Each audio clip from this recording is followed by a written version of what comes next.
இறையேசுவில் பிரியமான சகோதர சகோதரிகளே, உங்கள் அனைவரையும் மீண்டும் சந்திப்பதில் நான் மிகவும் மகிழ்ச்சி அடைகின்றேன். எல்லாம் நல்லா இருக்கீங்களா? நல்லா இருக்கீங்களா? ரொம்ப நல்லா இருக்கீங்களா? நானும் நன்றாக இருக்கின்றேன். உங்களுடைய ஜெபத்தினாலும் உங்களுடைய இடைவிடா நம்பிக்கையினாலும் நானும் நன்றாக நல்ல உடல் உள்ள நலத்தோடு இருக்கின்றேன். அதற்காக உங்கள் அனைவருக்கும் நன்றியையும் தெரிவித்துக் கொள்கின்றேன். அன்பார்ந்தவர்களை, இன்று நாம் எதை கொண்டாடி கொண்டிருக்கின்றோம்? எதை கொண்டாடுறோம்? குருத்து ஞாயிறு, ஆண்டவருடைய திருப்பாடுகளின் தொடக்கத்தை இன்றைய நாளில் நாம் கொண்டாடுகின்றோம். இன்றைய விழா நமக்கு பல்வேறு கருத்துக்களை எடுத்து கூறுகின்றது. இந்த விழாவில் வருகின்ற ஒவ்வொன்றுமே நமக்கு ஒவ்வொரு பாடங்களை கற்பிப்பதாக இருக்கின்றது. அந்த பாடங்களையும் அது நமக்கு என்ன கற்பிக்கிறது என்பதையும் பற்றி தான் இன்றைய நாளில் நாம் சற்று சிந்தித்து பார்க்க இருக்கின்றோம். அன்பார்ந்தவர்களே, இன்றைய நாள் புனித வாரத்தின் தொடக்கமாக இருக்கின்றது. அதே நேரத்தில் இறைமகன் இயேசு அரசராகவும் அமைதியின் தூதராகவும் இஸ்ரேல் மக்களுக்கு காட்சியளிப்பது மட்டுமல்லாமல் எருசலேம் நகருக்குள் நுழைகின்ற ஒரு மாபெரும் நிகழ்வை தான் இன்றைய நாளில் நாம் கொண்டாடுகின்றோம். அது மட்டுமல்ல, அரசியல் மற்றும் ஆன்மீக புரட்சியை செய்பவராகவும் இறைமகன் இயேசு இருக்கிறார் என்பதை இன்றைய நாளில் நாம் அறிந்து கொள்ள இருக்கின்றோம். அன்பார்ந்தவர்களே, நீங்கள் காலை பவனியில் யாராவது பங்கெடுத்திருந்தீர்கள் என்றால், மத்தேயு நற்செய்தியிலிருந்து வாசிக்கப்பட்ட பகுதியில் நீங்கள் கேட்டிருந்தீர்கள் என்றால் ஒன்று விளங்கி இருக்கும். இறைமகன் இயேசு எங்கிருந்து எருசலேம் நோக்கி வருவார்? ஒலிவ மலையிலிருந்து எருசலேம் நகர் நோக்கி வருவார். மலை, இந்த மலை நமக்கு ஒரு பாடத்தை கற்றுக் கொடுக்கிறது. ஒலிவ மலை. முதலாவதாக நாம் ஒலிவ மலையை பற்றி சிந்திப்போம். இந்த ஒலிவ மலை எதை குறிக்கிறது என்றால் ஆண்டவருடைய பிரசன்னத்தை குறிக்கிறது. பழைய ஏற்பாடு முழுவதுமே நீங்கள் பார்த்தீர்கள் என்றால் மலை என்றாலே எதை குறிக்கும்? ஆண்டவருடைய பிரசன்னம். அந்த மலையிலிருந்து இறைமகன் இயேசு என்ன செய்கிறார்? இறங்கி வருகிறார். இறங்கி மக்கள் மத்தியில் எருசலேம் நகர் நோக்கி பயணம் செய்கின்றார். ஆக கடவுள் வடிவில் விளங்கிய அவர் என்ன செய்கின்றார்? தன்னையே தாழ்த்தி அந்த மனிதர்களுடைய மத்தியில் சென்று நான் ஒரு அமைதியின் அரசன் என்பதை அவர்களுக்கு எடுத்து காட்டுகின்றார். இந்த ஒலிவமலை நமக்கு கற்றுத்தருகின்ற பாடம், நம்மிடையே இருக்கின்ற அந்த அகந்தைகள், நான் என்கின்ற எண்ணங்கள், பொறாமை, போட்டி போன்றவற்றிலிருந்து விடுதலை அடைந்து அதிலிருந்து இறங்கி மனிதத்தை நோக்கி ஒருவரை ஒருவர் ஏற்றுக்கொள்ளுதல், ஒருவரை ஒருவர் மதித்தல், ஒருவரை ஒருவர் அன்பு செய்தல் போன்ற பண்புகளை அணிந்து கொள்ள இந்த மலையானது நமக்கு கற்பிக்கின்றது. இரண்டாவதாக, இன்றைய நாளில் மிக முக்கியமான ஒன்றான ஊர்வலம், பவனியாக வருவது. இறைமகன் இயேசு ஒலிவ மலையில் தொடங்கி என்ன செய்கின்றார்? எருசலேம் நோக்கி அந்த பவனியாக வருகின்றார். இறைமகன் இயேசு இந்த பவனியாக வந்த நாளில் அந்த வாரத்திலேயே 2 பவனிகள் நடக்கின்றது. ஒன்று பிலாத்து, ரோமை ஆளுநனான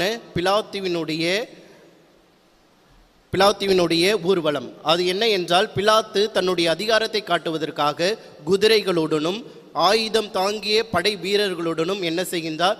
மேற்கு வாயிலின் வழியாக எருசலேமுக்குள் நுழைகின்றார். இறைமகன் இயேசு தான் ஒரு அமைதியின் அரசர் என்பதை எடுத்து காட்டுவதற்காக என்ன செய்கின்றார்?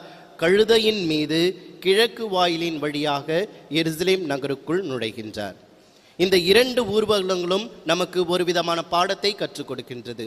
பிலாத்துவினுடைய ஊர்வலம் அதிகாரத்தையும் நான் என்கின்ற அகந்தையையும் காட்டுவதாக இருக்கின்றது. ஆனால் இயேசுவினுடைய அந்த ஊர்வலமானது தன்னை தாழ்த்தி தன்னை இந்த மக்களுக்காக கையளிக்கின்ற ஒரு அன்பின் ஊர்வலமாக, அமைதியின் ஊர்வலமாக இருக்கின்றது. எனவே அன்பார்ந்தவர்களை, அதிகாரம் என்பது நம்முடைய பலத்தில் அல்ல, மாறாக நம்முடைய தாழ்ச்சியிலும் அன்பிலும் எளிமையிலும் இருக்கிறது என்பதை தான் இறைமகன் இயேசுவினுடைய ஊர்வலம் நமக்கு கற்றுக் கொடுக்கின்றது. நாம் எந்த ஊர்வலத்தின் பங்காளர்களாக இருக்க போகின்றோம்? பிலாத்துவினுடைய ஊர்வலத்தில் பங்காளர்களாக இருக்கின்ற போகிறோமா, அல்லது இறைமகன் இயேசுவினுடைய ஊர்வலத்தில் பங்காளர்களாக இருக்க போகின்றோமா? சிந்தித்து பார்க்க இந்த 2 ஊர்வலங்களுமே நமக்கு அழைப்பை விடுக்கின்றது. அடுத்ததாக, இந்த கழுதையின் ஒரு மிக சிறந்த ஒரு பொருளாக அல்லது ஒரு நபராக நாம் பார்க்கப்படுவது எதுவென்றால் கழுதை குட்டி. கழுதை குட்டி. நீங்கள் மற்ற எந்த நற்செய்தியில் பார்த்தீர்கள் என்றாலும் கழுதை குட்டி என்று மட்டும்தான் இருக்கும். ஆனால் மத்தேயு நற்செய்தியில் மட்டும்தான் இறைமகன் இயேசு என்ன செய்வார்? அவர் நீங்கள் அந்த ஊருக்கு சென்றீர்கள் என்றால் கழுதையும் அதனோடு ஒரு குட்டியும் கட்டியிருப்பதை பார்ப்பீர்கள். கழுதையும் அதனோடு குட்டியும் கட்டியிருப்பதை பார்ப்பீர்கள், அதை இரண்டையும் அவிழ்த்து கொண்டு வாருங்கள் என்று சொல்லியிருப்பார். மற்ற நற்செய்தியில் எல்லாம் கழுதை குட்டி என்று ஒன்று மட்டும்தான் குறிக்கப்பட்டிருக்கும். ஆனால் மத்தேயு நற்செய்தியில் மாத்திரம்தான் 2 கழுதைகள் குறிக்கப்பட்டிருக்கும். இதை எதை குறித்து காட்டுகிறது என்றால், இறைமகன் இயேசுவினுடைய பாடுகளில் இறைமகன் இயேசு தனித்து விடப்படவில்லை, மாறாக தந்தை கடவுள் அவரோடு பயணம் செய்கின்றார், அவரோடு இருக்கிறார் என்பதை தான் அந்த கழுதையானது எடுத்து காட்டுகின்றது. அதனால்தான் மத்தேயு நற்செய்தியாளர் 2 கழுதைகளை அந்த இடத்தில் குறிப்பிட்டிருப்பார். மற்ற நற்செய்தியாளர்கள் 1 கழுதையை குறிப்பிட்டிருப்பார்கள். இந்த கழுதை நமக்கு ஒரு பாடத்தை கற்பிக்கின்றது. எதற்காக இறைமகன் இயேசு இந்த கழுதையின் மீது வர வேண்டும் என்றால், இதனுடைய பின்புலத்தையும் நாம் சற்று நன்றாக தெரிந்து கொள்ள வேண்டும். ஒரு அரசன் ஒரு புதிய அரசை நிறுவப் போகிறார் அல்லது அந்த நாட்டில் ஒரு அமைதியை ஏற்படுத்த போகிறார் என்றால் என்ன செய்வாராம்? கழுதையின் மீது தான் வருவாராம். கழுதையின் மீது தான் அந்த அரசன் வருவார். புதிய அரசை நிறுவப் போகிறார் அல்லது அமைதிக்காக வருகிறார் என்றால் கழுதையின் மீது தான் வருவார்களாம். அதனால்தான் இறைமகன் இயேசுவும் கழுதையை தேர்ந்தெடுத்து அந்த கழுதையின் மீது வருகின்றார். நான் தீர்ப்பிடுவதற்காக இவ்வுலகிற்கு வரவில்லை, மாறாக அன்பையும் இரக்கத்தையும் அமைதியையும் கொடுப்பதற்காகவே இவ்வுலகிற்கு வந்தேன். பல்வேறு துன்பங்களால் பல்வேறு கவலைகளால் உங்களுடைய உள்ளங்கள் கலக்கமடைந்து சோதனைக்கு உள்ளாகி வேதனைப்பட்டு கொண்டிருக்கின்ற அந்த உள்ளங்களுக்கு நான் அமைதியை கொடுப்பதற்காக, நிறைவை கொடுப்பதற்காக வந்தேன் என்பதனால்தான் இறைமகன் இயேசு என்ன செய்கின்றார்?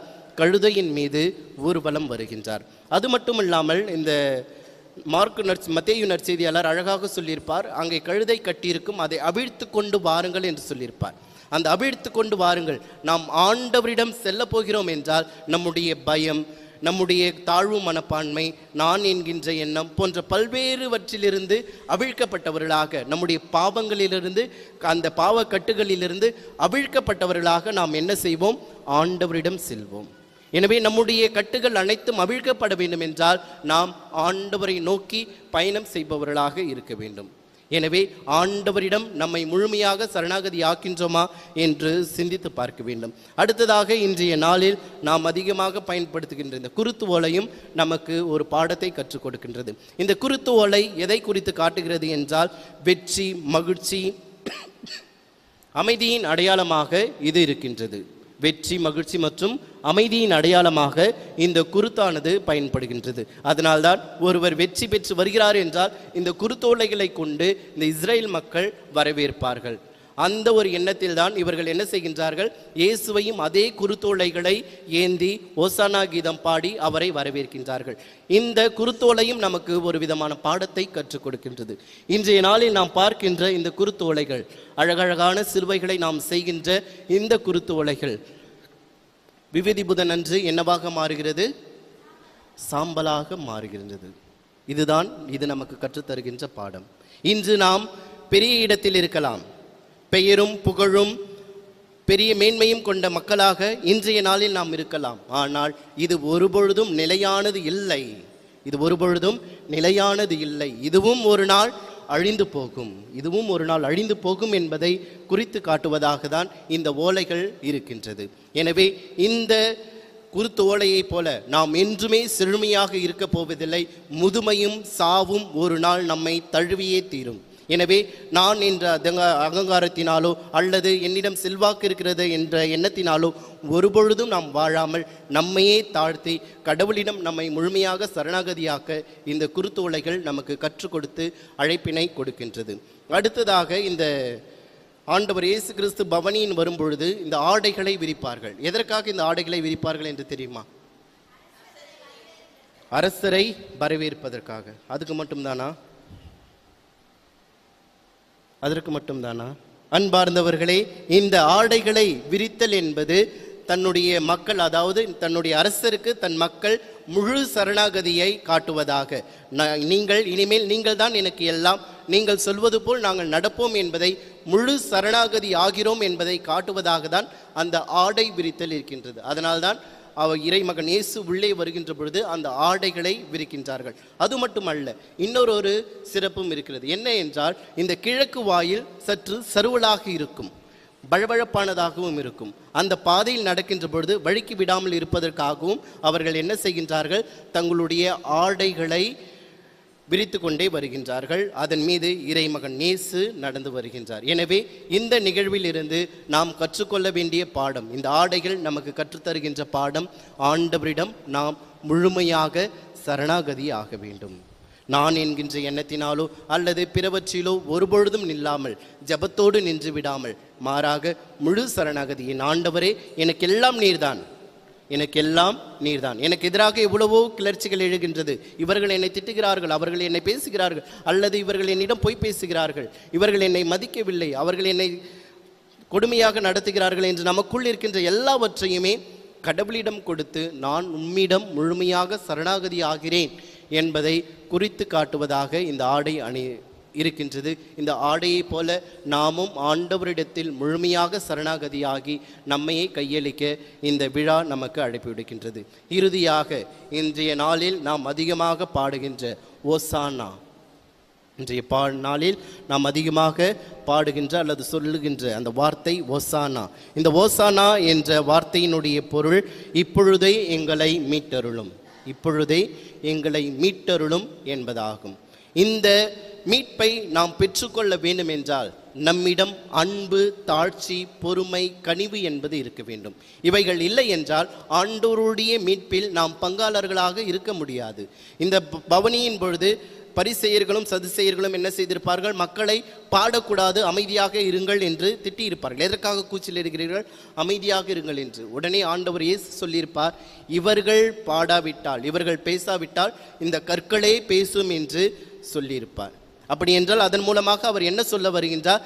நாம் அந்த மீட்பை பெற்றுக்கொள்ள தகுதியானவர்களாக மாறவில்லை என்றால், அந்த அன்பு, தாழ்ச்சி, பொறுமை, கனிவை நாம் அணிந்து கொள்ளவில்லை என்றால், மாறாக அது இன்னொன்றிற்கு சென்றுவிடும், இன்னொன்றிற்கு சென்றுவிடும். கடவுள் அந்த மீட்பையும் அந்த விடுதலையும் வேறொன்றிற்கு தந்து விடுவார் என்பதை தான் குறித்து காட்டுகிறது. எனவே நாம் அந்த மீட்பினுடைய பங்காளர்களாக மாற வேண்டும். அதனுடைய என்னுடைய பங்களிப்பு, நான் என்னிடத்தில் அந்த தாழ்ச்சி, கனிவு, பொறுமை இருந்தது என்றால் நான் அந்த மீட்பினுடைய பங்காளராக மாறுவேன். இல்லை என்றால் நான் ஒரு மூன்றாவது நபராக வெளியில் தான் நிற்பேனே தவிர மாறாக அந்த மீட்பில் பங்காளராக நாம் மாற முடியாது. இதை தான் இன்றைய விழா நமக்கு அழகாக எடுத்து காட்டுகின்றது. இந்த விழாவில் நாம் பார்த்த அனைத்து பொருட்களுமே நமக்கு ஒரு விதமான பாடங்களை கற்றுக் கொடுத்து கொண்டு தான் இருக்கிறது அன்பார்ந்தவர்களே. எனவே இன்றைய நாளில் நாம் எப்படிப்பட்டவர்களாக இருக்கிறோம் என்று சிந்தித்து பாருங்கள். அன்று ஓசானா கீதம் பாடி ஆண்டவரை வரவேற்ற அத்தனை மக்களுடைய கரங்களிலும் என்ன இருந்தது? ஓலை இருந்தது, குருத்தோலைகளை ஏந்திருந்தார்கள். ஆனால் அவருடைய உள்ளத்தில் இறைமகன் இயேசு இல்லை, அவருடைய உள்ளங்களில் இறைமகன் இயேசு இல்லை. அதனால்தான் இன்னும் 2-3 நாட்களில் அவரை சிலுவையில் அறையும், சிலுவையில் அறையும் என்று கத்தி அவரை சிலுவையில் அறைந்து அவரை நிர்கதியாக விட்டுவிட்டு அனைவரும் ஓடிப்போனார்கள். இன்று நாமும் குருத்தோலைகளை ஏந்தி கொண்டுதான் இருக்கின்றோம். இயேசுவை என் உள்ளத்தில் நான் வைத்திருக்கின்றேனா? சிந்தித்து பார்ப்போம்.